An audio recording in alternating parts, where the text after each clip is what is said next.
दूर हो।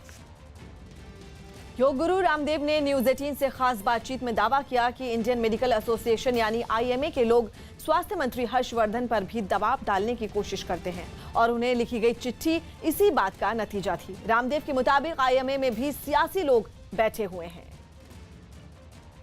IMA का षड्यंत्र हो सकता है, IMA की दुर्भावना हो सकती है, आपके मन में वो नहीं था लेकिन आपने बोल दिया।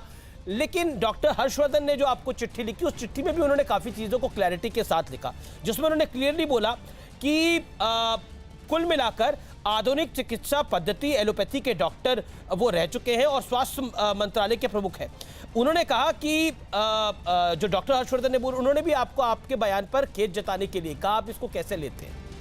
Doctor Harshvardhan, health minister of India. तो मैंने खेद जता दिया। देखो, डॉक्टर हर्षवर्धन जी के ऊपर भी अनावश्यक दबाव भी डालते रहते बीच बीच में। ये तो माने इन्हीं IMA के डॉक्टर्स ने कोरोना को कुंभ से जोड़ करके कहा कि Kumbh is the biggest spreader of corona.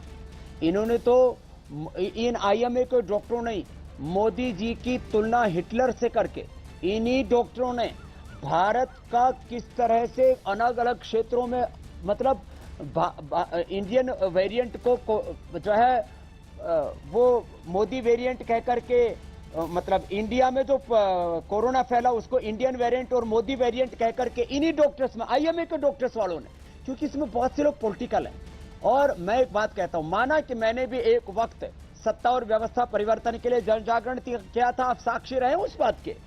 लेकिन मैं एक बात कहता हूं, मैं आज राजनीतिक रूप से न पक्ष में न विपक्ष में निष्पक्ष हूं। IMA के आप पूरा लिस्ट उठा करके देखो, इसके अंदर आपको 90% लोग पॉलिटिकल मिलेंगे जो इनके पदाधिकारी आदि होते हैं।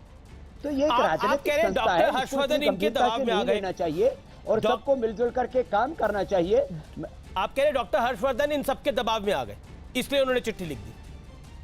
नहीं, मैं कहता हूं उनको भी अलग अलग मुद्दों पर दबाव में लेने की कोशिश करते हैं। नहीं, पर ये माना जाता है, ये सरकार तो आपके पक्ष वाली सरकार है, ऐसा माना जाता है, और तभी आपको दूसरी तरफ से टारगेट भी किया जाता है। तो ये अगर ये भी गलत कह रहे हैं तो कुछ तो गलती हुई होगी स्वामी रामदेव, कुछ तो चूक हो गई होगी। क्योंकि मैं हर्षवर्धन साहब को पढ़ता हूं तो उन्होंने बोला कोरोना योद्धाओं का निरादर कर दिया है। IMA के अलावा कुछ राजनीतिक पार्टियों के नेताओं ने भी रामदेव के बयानों पर नाराजगी जताई है। इन लोगों ने रामदेव को एलोपैथी के खिलाफ बयानबाजी ना करने की नसीहत दी है।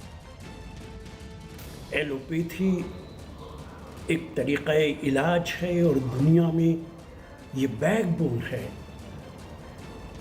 बीमार लोगों का इलाज करने के लिए। जो बयान बाबा रामदेव का आया है वो न सिर्फ ये कि डॉक्टर्स की बेइज्जती है, साइंटिस्ट की बेइज्जती है, बल्कि देश को गुमराह करने वाला बयान है।